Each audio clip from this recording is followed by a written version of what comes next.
assignment that I gave out was to first of all get the pop-ups. I think we are supposed to start the real line. This layer we're supposed to style it. Yeah, and I know all of us, all the assignments submitted, everybody was able to do this, and so there wouldn't be need for me to go through the whole process again.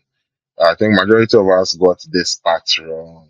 Sorry, yeah, about 3 or 4 of us got this part wrong, where we were supposed to append these layers. So the other layers. So we didn't append the layers to the layer panel. Let me run this up.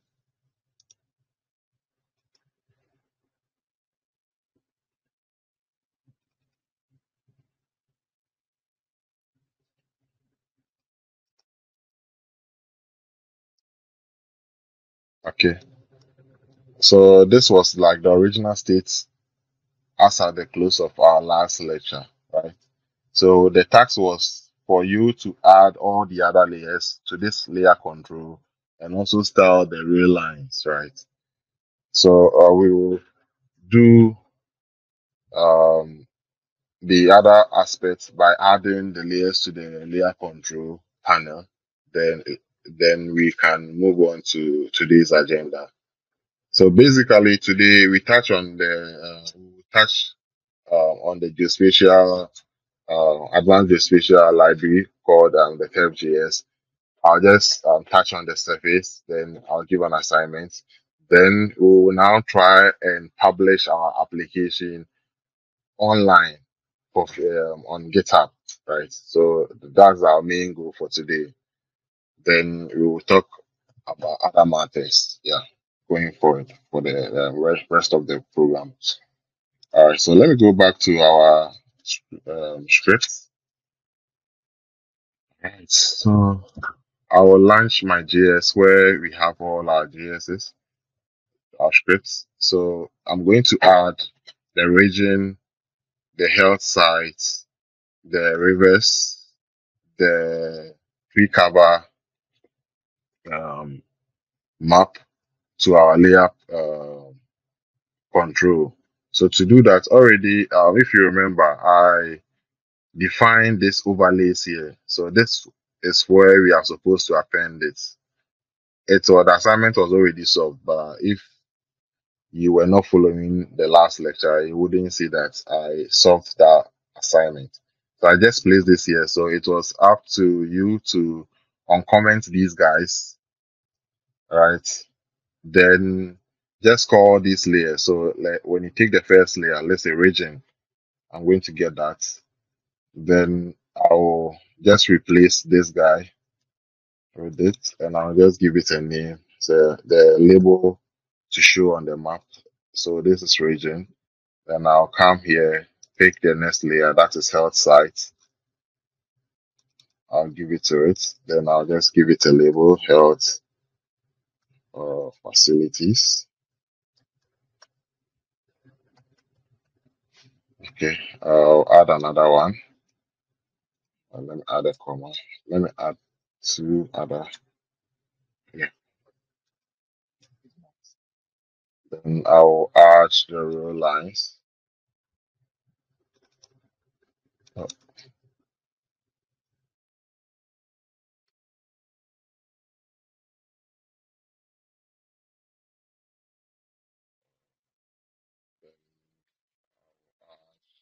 just copy this too, so I don't come back again.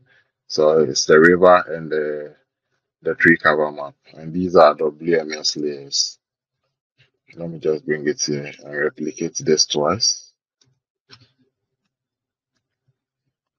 Okay, let me get the comma to separate them, and I'll just cut this guy out.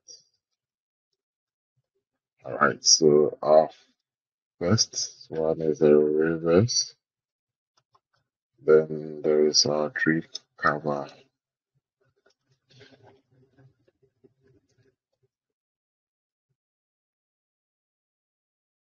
All right. So now that we are done adding the layers to our overlay variable, our objects, I'll just get this object and add it to this side, and it's already added. So when I save this and I come back to the map and I refresh it, we should see all the other layers reflecting in the layer panel. And you can see on load we have the region because we added the region to the map. Yeah, so that will be checked. Yeah, so if you added any other ones, you should. Okay, thank you. I'll increase my points. All right. Okay. So basically, this was the assignment. It was as simple as this. So you're supposed to just add the layers to this overlay object or variable. Then already that variable has been added to the layer control here. Then you just have to save it and um, refresh the map. Okay.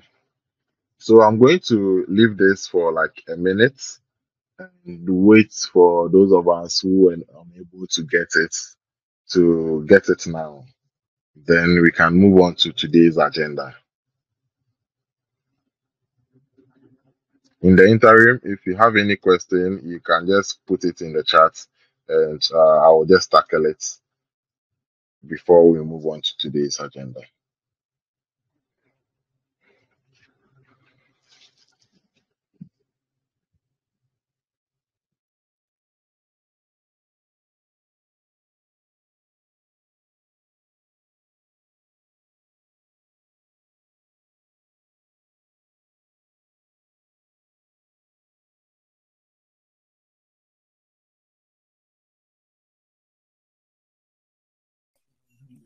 Question. Okay. The part of GeoServer, like, are we done with GeoServer, like, or there's some more sessions with GeoServer that we are supposed to cover? Yeah, so with the GITHUB, for now, we've done the basics.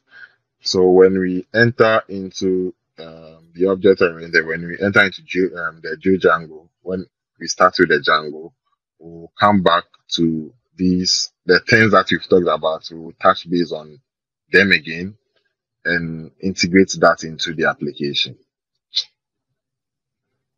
Okay, and then now we are building this, the front end that we are building, is it? Yes, please. How will you advise on, let's say, frameworks? I was trying to use Vue. Okay, so we will come to that. We will come to that. I think when I answer that, I'll be jumping the gun. I'll come to that when we get to that section. Okay, thank you. So like all these are supposed to be like the basics for you to know how all these libraries work. Then you build a simple application. Then we now go into a framework. So we are going to adapt Django. So when we get there, we touch base on all like the front end and the back end stacks. Right. Okay, understood. All right. So let's continue. There is one other library that I would like to. There are lots of libraries. Let's go to leaflets. Leaflet.org. There are so many libraries that you can explore, and these libraries have documentations that will help you get those libraries integrated in your application.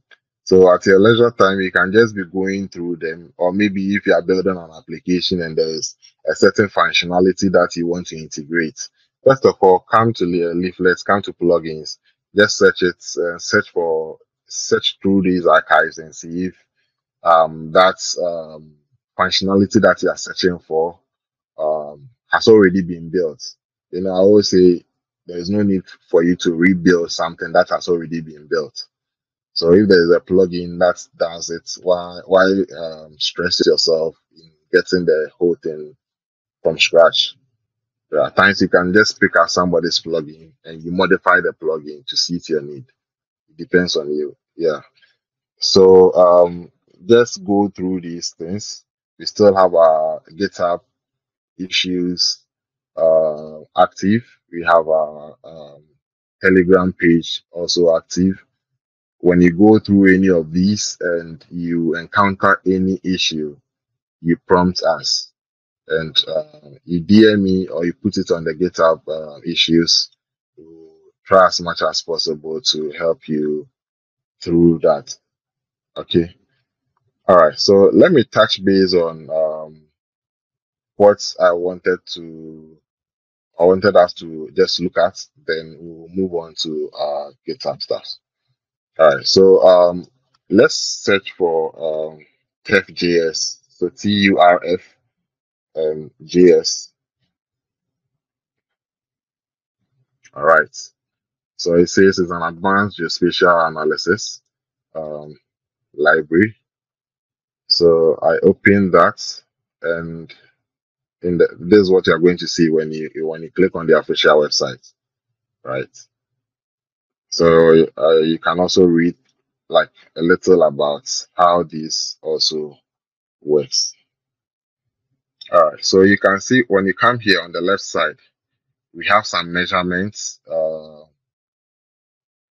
that you can use this functionality, this library to perform in your application, just like your ArcGIS or your QGIS or any GIS application. So when you're building, you can just get these.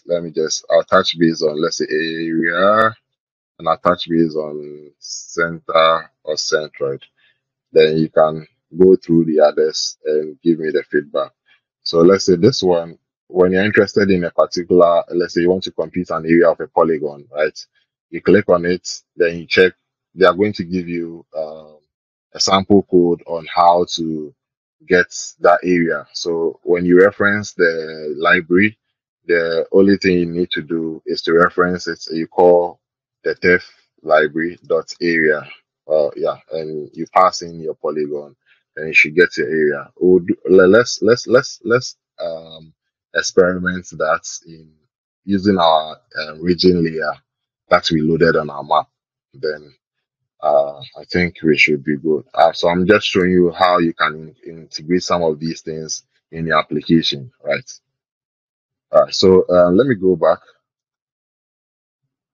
and let's see. So this is our the link,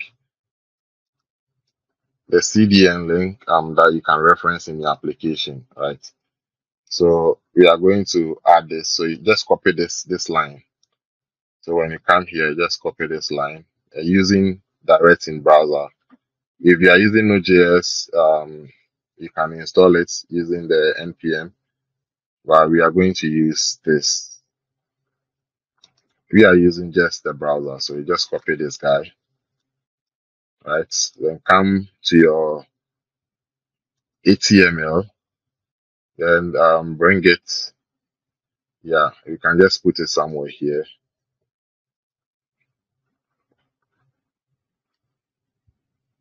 So we have our TF.js added.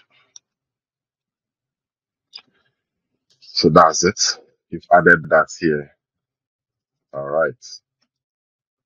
So if you're doing the development, um, the I've been consistent on something, and I don't know if you've realized all the libraries are all on top of our scripts, our map.js, where we are writing our scripts. And I think I explained why this is always at the last, because the functions in here are depending on these guys, these libraries that we've referenced here.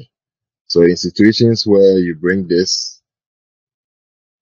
in front, or let's say on top, or you bring this on top of all the libraries, you're going to get an error because the code reads from top to bottom. Okay. So always make sure that all the libraries that you'll be referencing are on top of your scripts, right? Okay, so now we've referenced our TF.js. Let's try something else. Let's try something else. So we'll go back to our map.js. Let's see if we can add additional pop-up to our leaflet. Sorry, our region layer. So here's it. So this is our region. So the region layer, we want to, where is it? Let me just bring it back here. So I just want to show you how you can incorporate some of these things in your application. So what the main motive, our agenda here is to just, when you click on a particular feature, we should also get the area of that feature. So let's say when I click on this region, Savannah region, I should get the area of the Savannah region using the TEF JS. So the TEF is going to help you get compute for the area of that particular feature, right? And I showed you, let's go back to the TEF.js. So when you come here, measurements, you come to area and you see if you want to measure a certain polygon, right? So you just have to call tef.area, then you pass your polygon as a parameter through that function, then you should be good to go, right? So let's go back to our leaflet, sorry, our map.js. That's where we have all our scripts, right? So over here, let me come up here. So over here, right, I'll just add, I'll say area,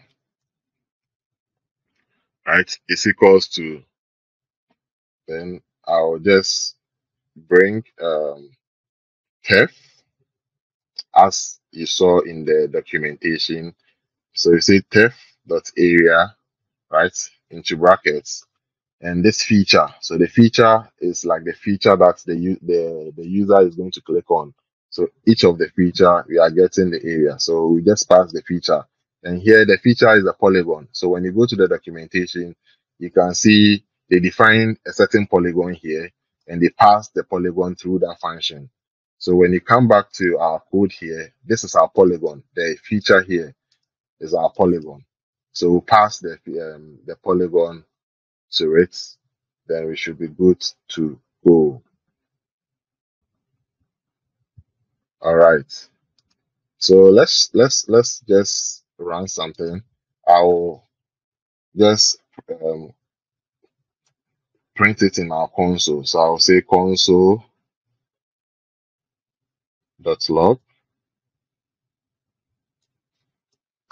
Then I'll just print the area.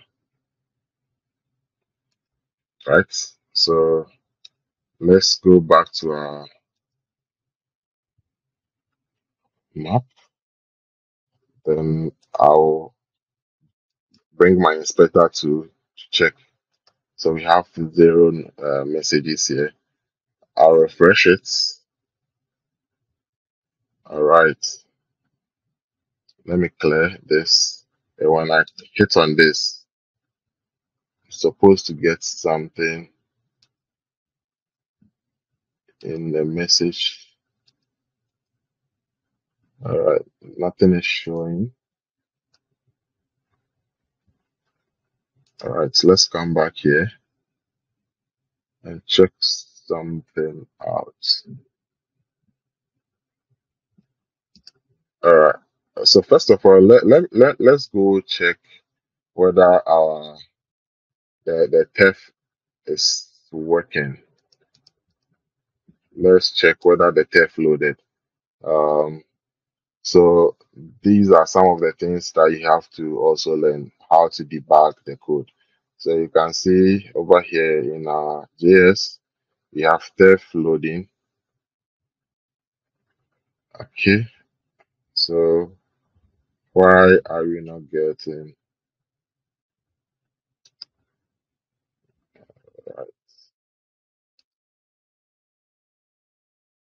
Okay, yeah, so I'm getting it. So here's it. So it's printing the it's working. So it has printed the area for all the 16 regions, right? So you have this is the area for all the 16 regions. So we just divide it by there's 100,000 to get convert it into square kilometer. Mhm. So we can what we can do here. So we now know that the area is working, right? So the area is working. So let's perform a simple mathematics here. So I'll just put a bracket over our area. Then we'll say that you divide our area by um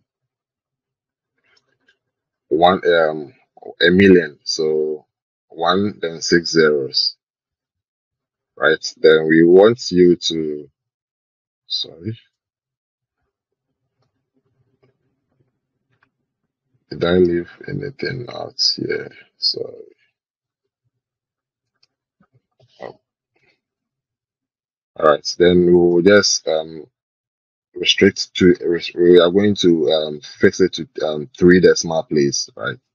So let's use dot fix, and I know by now I've used this before in our previous lessons. So just say dot fix. So it's going to whichever figure that you are going to get, it's going to approximate it to three decimal place, right? So this time around, let me just save it. All right. So we have our area here. So we want to pass our area, add the area to the pop-up, right? So we have this area here. I've already defined this. I think the other time we wanted to get the area from the attributes, but we had an issue with the column header, right? So we are doing a manual. So over here uh we've just computed for the same area here.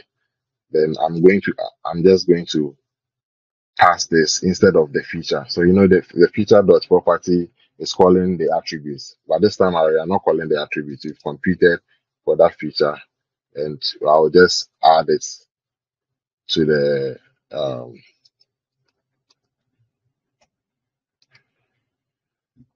the string we are passing to the Bing pop-up. So this time around, when we go, we refresh the map, then we hit on this, we should get the area. So you can see we are having the area now in square kilometers. So each of the feature that you click on it, you are going to get the area.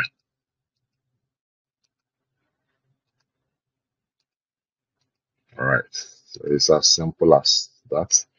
You can also let's add some more attributes to it. Let's go back to our TEF. You can also get the center of each particular um, polygon. So in our case, you have our region shape file. You can also get the center or the centroid. So let's see. So over here, if you want to get the center, it says what TEF.center, then you pass the feature, right? So what we are going to do is to apply the same here. So over here, I say center is equals to, it says what TEF.center. Then we pass our polygon, our feature. So this is our polygon. That's the feature. Then over here, I'll come back here and I'll say console.log.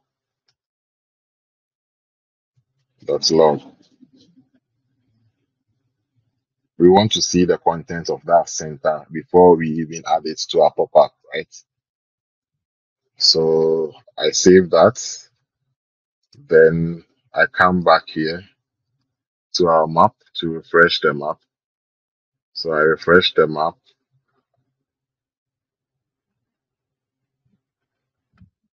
Okay, so it has printed the center for each of the items we have there. So let's see, we can't show an object in the pop-up, right? So let's click on the first one just to see how the object looks like, right? So when you click on it, so the object we have inside the object you have a geometry, you have properties, you have features. So we are interested in the geometry. Let's go into the geometry. Let me increase the fonts for you to see. So when you come inside the geometry, we have coordinates, right? And the coordinates we have the longitude and the latitude here. So we have is in a list, right? So over here is in a list. So if you want the longitude, the index is 0. If you want the latitude, the index is 1, right? So we have to get this onto our map, so our pop-up. So we need this guy here. So to get that, let's come back here.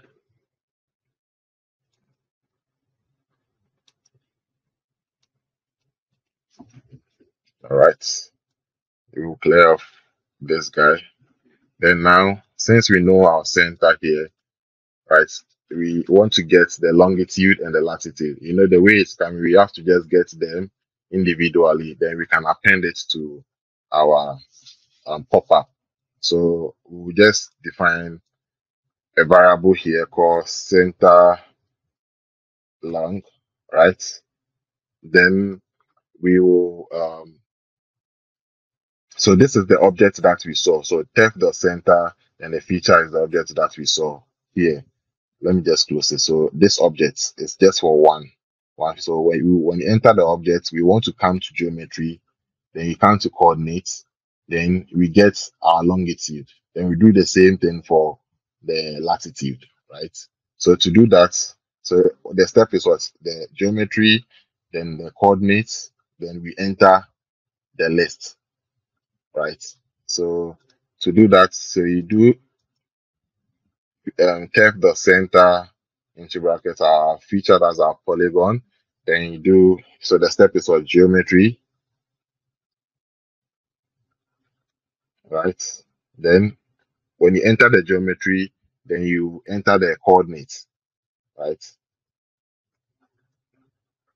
Right. Then inside the coordinates, if you want the latitude is 1, the index is 1.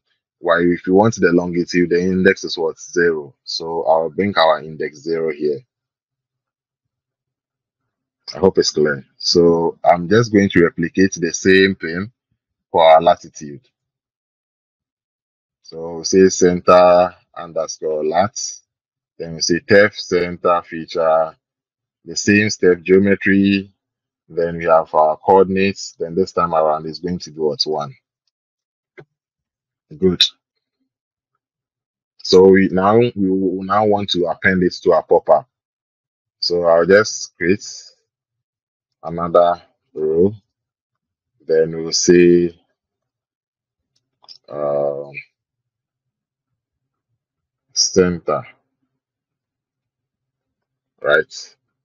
Then over here we can say we want to show long lat, right? So we say long. So this is a string that I'm appending. So we say long. Then the long will be this. Then we will pass this variable here. Then you give a comma.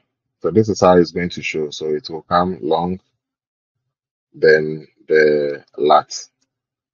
Depending on how you want to visualize, you want the users to visualize it, you can do it that way. Right. So we'll bring the lat also here. Then we save that. Then we can now come back to our map. I hope I took off the console. Yeah, it's not advisable to leave your console when deploying your application. You always take it out before you deploy. Okay, so it says what? Cannot read property of undefined 0. Okay. All right. Yeah, I think I made a mistake somewhere. This guy, let's check something else. It's supposed to be coordinates. Let me see. Yeah, line 64. So yeah, that's this guy. I think it was coordinates instead of coordinates. That's why you're getting that. So it's coordinates, not coordinates. So it's dot coordinates, right? I think it should work now. Okay. So let's click on our map. So you can see that. So we have our center, the long, then we have the lats. We can just also reduce the decimal places to, let's say, 2 or 3 for it to be more readable. So you can just use the dots to fix. Oh, sorry. Let's do that here. So you can say dots to fix. Then we say 2 decimal place, right? So whichever figure we are rounding it up to 2 decimal places. Let's round that, and now we should be good to go. So you can see now we have our center, and the center comes with a longitude that is -1.35, and our latitude that is 6.74. You can also choose to just remove the string and you just get a coordinate of, let's say, negative. So it's going to be negative 1.35, comma, then this one will come. You can also do it that way, just for it to look more presentable. So I'll just take off the string. Uh, Let me refresh it. Okay, so I think it's better now. This is more readable. You can also leave it. You can also get add the labels to it for the users to know the which one is the longitude, which one is the latitude. Yeah, it depends on your user preference. All right, so like this is how you can implement some of these things, right? So all the documentation, you saw how easy it was to integrate it in our application. So depending on what you want to do, you can just come click on it. You just look at how it was implemented, then it should be good to go, right? Okay, so I'm going to go back to the code, then I'll pause for a minute for those of us who are trying to get their codes to this stage to do so before we now switch to GitHub.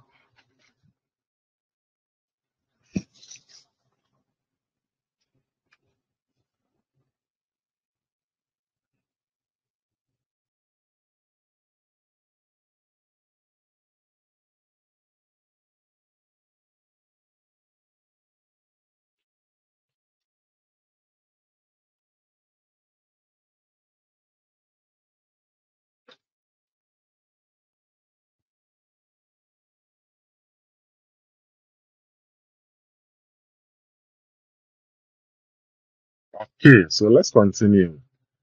All right, so we are assuming we have a simple application. So let's say there's a scenario where at the office or your project work, you need to present something quickly to your boss, or you need to present on something. You have a product that you have to present, like get it organized and get it online for your other colleagues or whoever, your supervisor, whoever is interested to look at, right?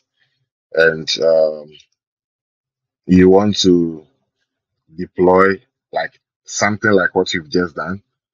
So like a simple application. So what all that we've done here, this simple application is like a front end something, right? We are not getting into a database.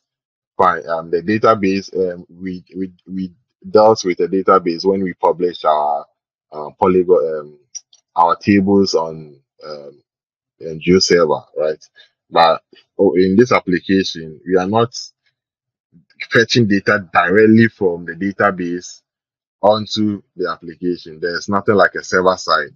Yeah, and GitHub um, has this flexibility where you can deploy your simple application, like a static website, your personal website, on your GitHub repository and host it for free.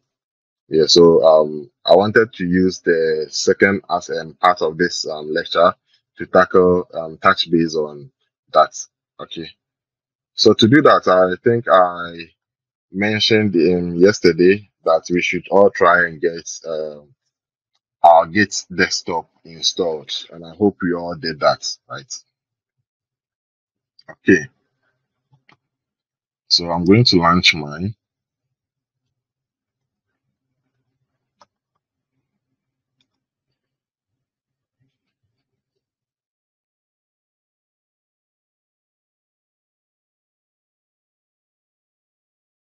All right.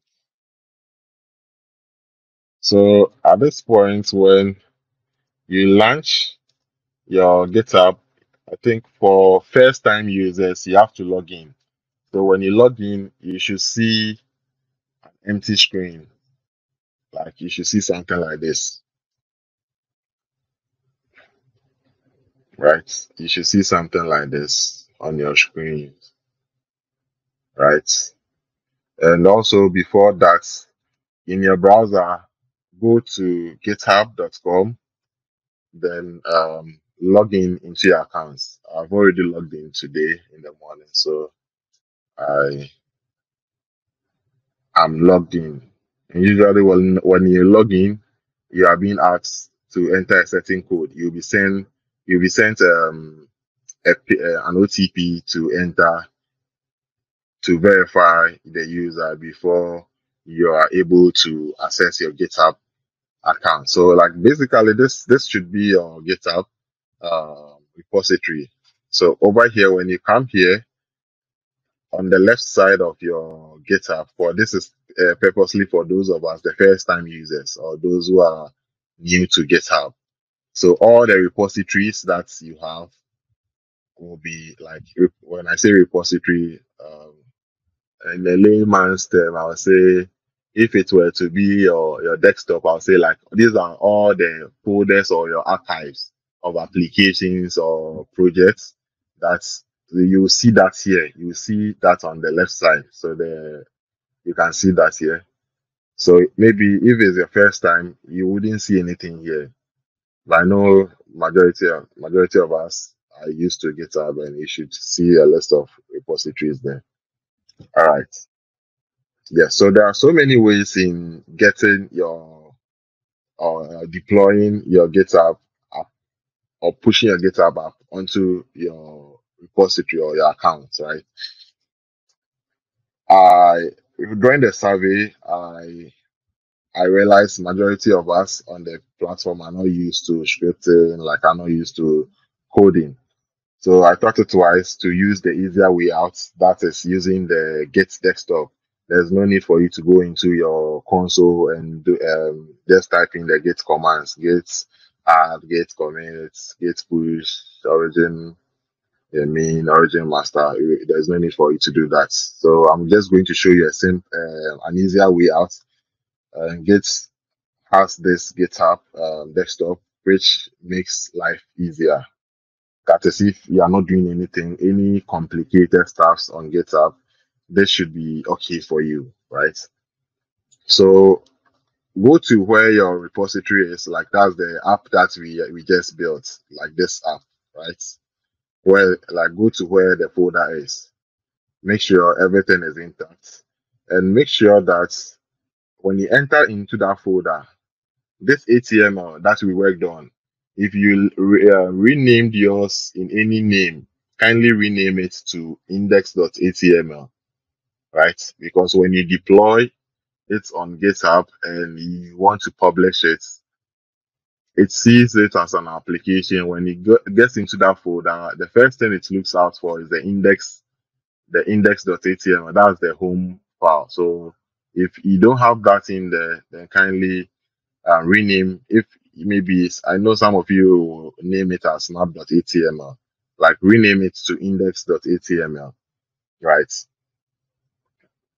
To get it like this. So you are going to have a structure just like mine here. So you have your CSS folder, your data, your images, your JavaScript, and your index.html, right? So all that you need to do after logging in into your Git desktop, you just have to come to file, right? Come to file, then we will see add local repository, right?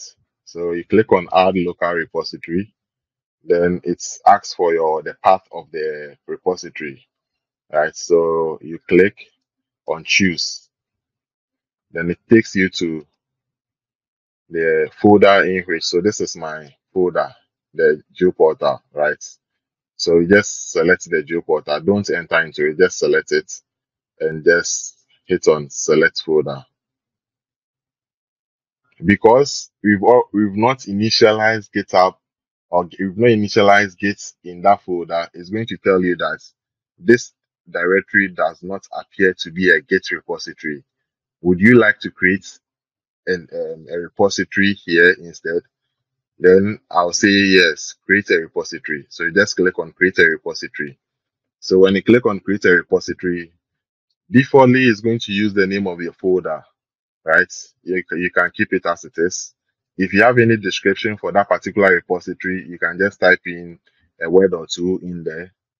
Then over here, initialize with repository with a README. You can choose to uncheck it or leave it as default. All the options, you can leave it as default.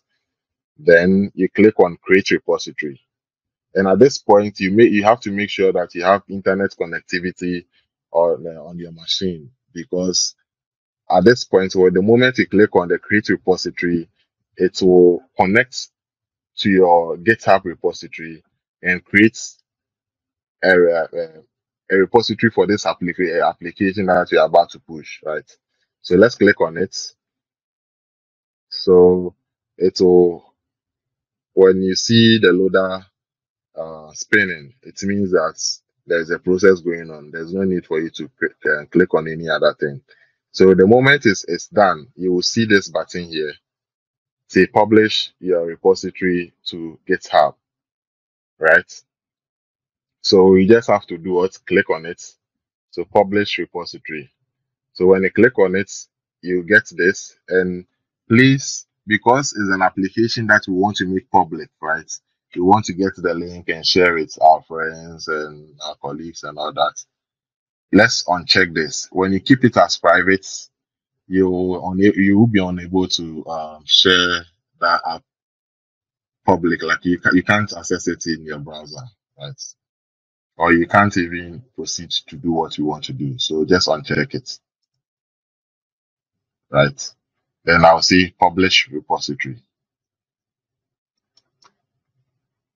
Oh, okay. So it's saying that the name already exists. Oh, let me go here and see. Let me check my repository. Okay, I have this here. I have a folder called repository. Let me go in here. I think this is a dummy I use for another presentation. Let me just delete that.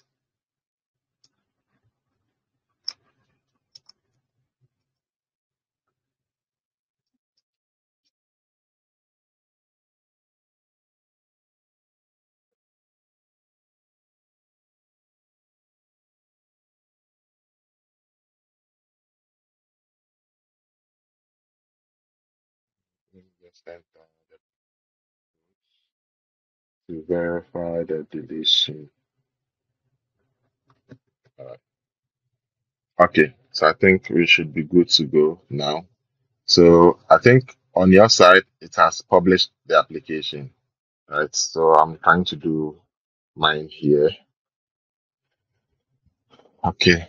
So usually it depends on the size of your application. If it's huge, it takes a while to get it uploaded. But this application is very light.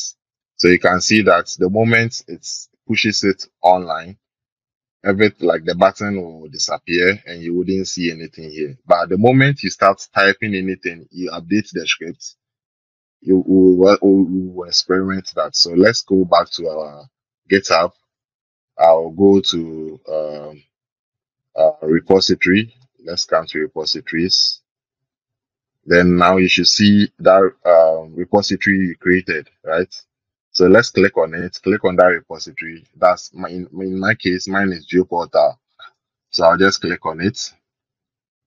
So when you click on it, you see all the files that you pushed. You see your HTML here, index.html.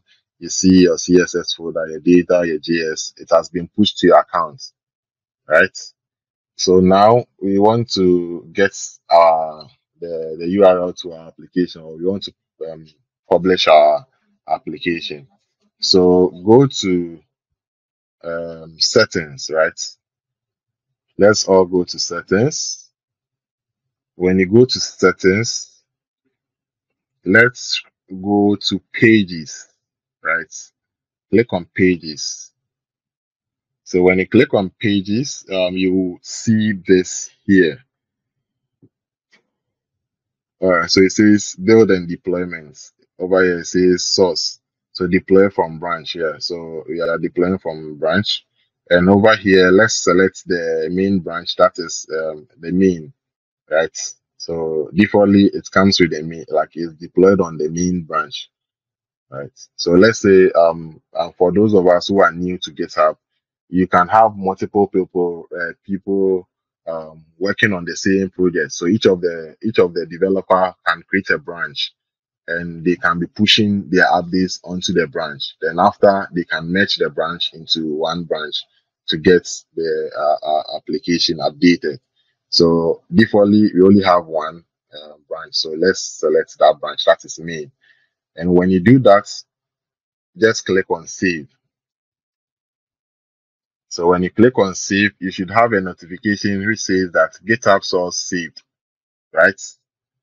Yeah, so at this point, GitHub has executed a certain script or like function to deploy application. When it's done, you get a notification here with your domain name to your to the application that you've deployed. And usually it shouldn't take more than 2 minutes. So you can just refresh the page and see if the link has reflected, right? So let's just give it some few minutes. We'll refresh the page again. When it's ready and you refresh this page, you should get the link here. All right. So let me see if. All right. So at this point, I will just pause for those of us who are trying to get to this point to also do so whilst I wait for the link to come. Let me just refresh again. Okay. So our link is ready. So it says that your site is live at. So you can see my URL. So it says that, so the NS19 is my username on GitHub. And it says ns19.github.io/geoportal. Right? So you can just open it in another browser and see that. So your app has been deployed successfully.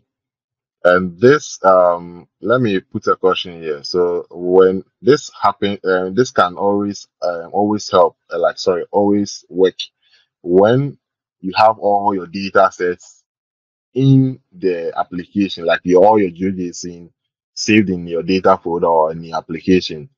You can see that WMS wouldn't be working because the WMS, the Geo server, is on our local, so we wouldn't be able to get that. So if you want to get your Geo server working here, you have to get a server to deploy your to publish your application, like the Geo server on it. Then you can get the link here. I think in the next phase of the training, it's my plan to teach some selected few how to deploy or how to set up a Geo server on a server, right? And some other server stuffs, setting up, deploying the application there. So maybe in the subsequent training, that is one of the agendas that I have in mind to teach some of you. Right. So at this point, I think we should all have our domain working, and this can be published. Anyone can access the link here. So your assignment for today is you to use the template Jedediah shared with you, right? So at this point, I think we are in halfway through the roadmap. The next phase is the project work. So you have to all that you've learned. We want you to put together a simple application. Then you publish it on GitHub. Then you share the link on us. You share the link with us on our GitHub issues page. So when you come here, let me go back. When you come to our geospatial, what's the name? Yeah, geospatial developers. That's the repository I created purposely for the program. So when you come to this page, you come to issues, right? Then you come to new issues, right? Then you just paste the URL here, right? You paste your URL. So after you've deployed, all that we need is to just get this guy, this URL. Here, paste it here. Then maybe if you don't mind, you can just add your name, maybe assignment. Then you can just enter your name there, just for me to be able to identify who sent that application, right? Then you just submit. Then I'll receive a notification to check the nice outputs. So this is freestyle. The application that you are going to build is freestyle, but we are using the same template. So just share the template with you. So any layer at all, any data set you have, not necessarily the data that we've shared with you. If you have any GIS data in your country, like at your workplace, that you want to use that to experiment, like just practice all that you've taught for the past 3 to 4 weeks, you can just use that, then publish it on GitHub and share the link with us. And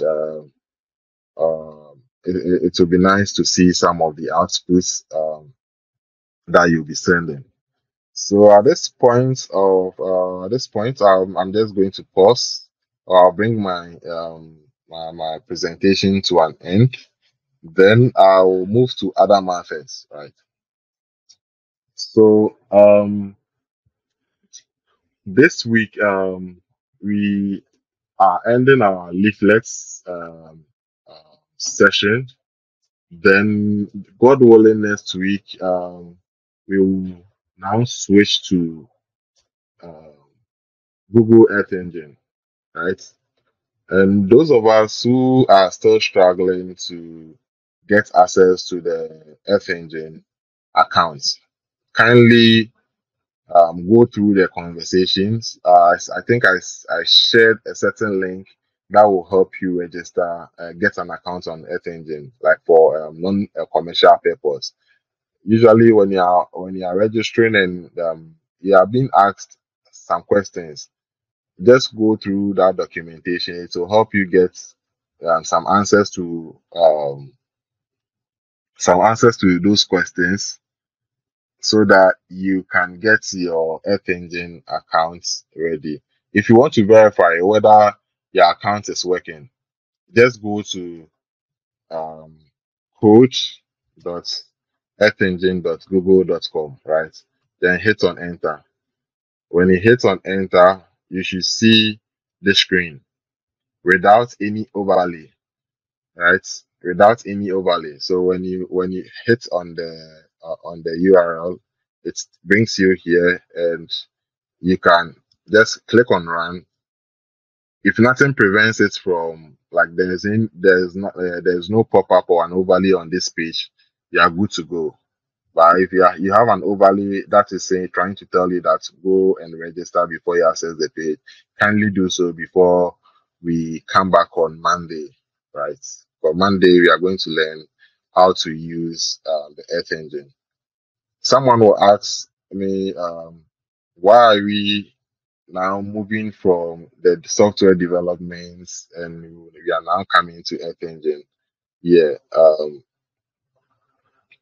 you can also so Earth Engine is coming in as another source of data.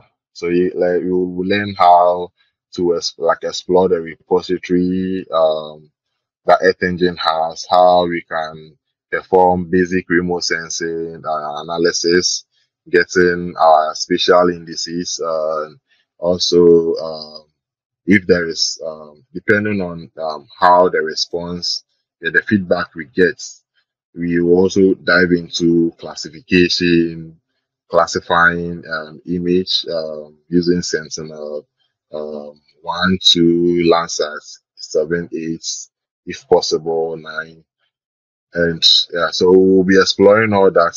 Then as we go on, I want to reduce the number because when we get to a certain point in time, some of the things that we'll be teaching will be a bit, we will need like maximum concentration.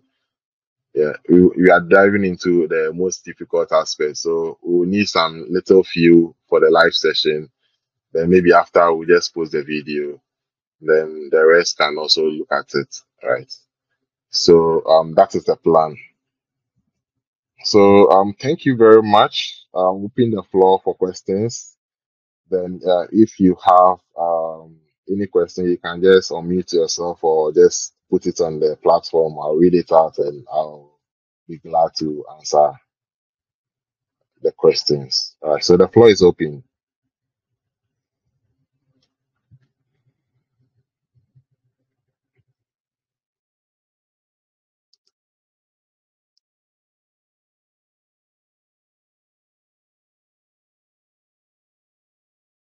Okay. Is there any question in relation to the next action, in relation to what we've thought?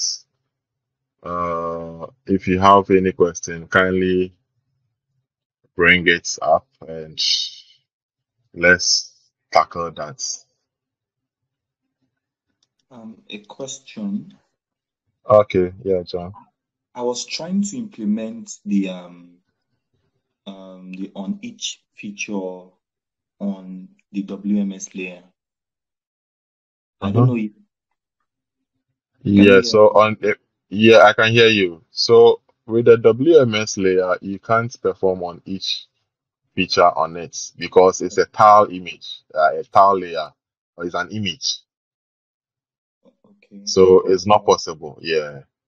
Okay. So when you even check the documentation, you realize that the on each event is not part of the WMS function. Okay. Yeah. Thanks. You're welcome, John. Please, any other question? I have a question Okay.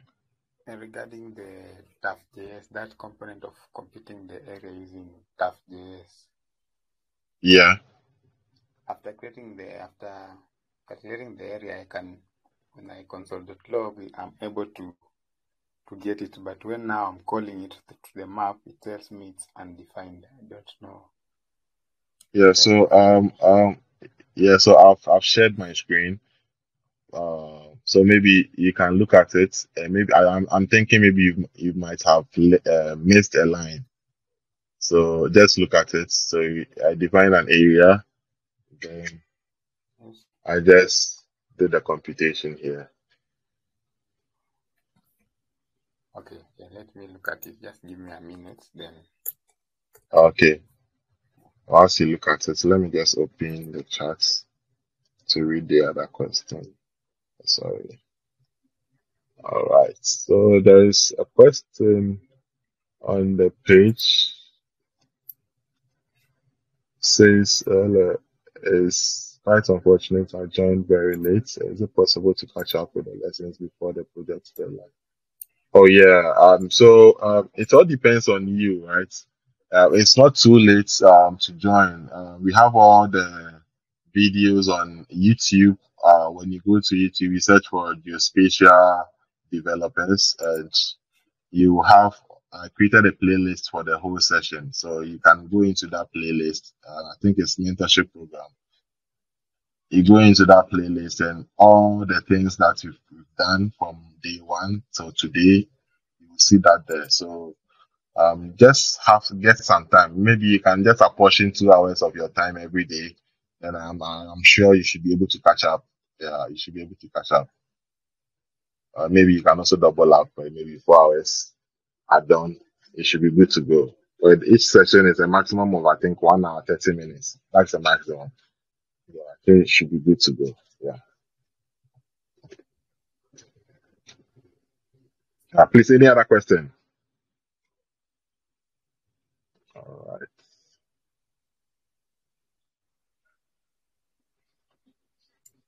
right. Okay. So since there are no questions, I'll end the session for today.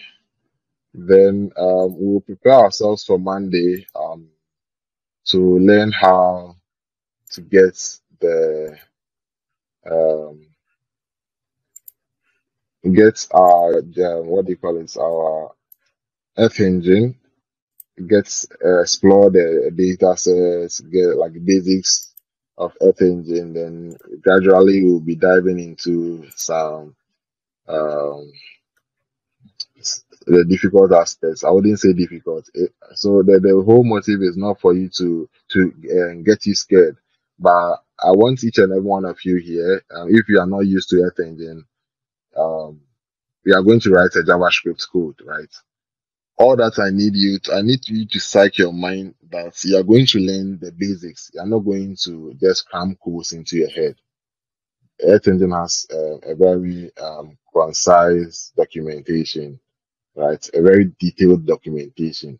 So all that you need to know is, okay, when I'm calling this function, what am I supposed to pass in?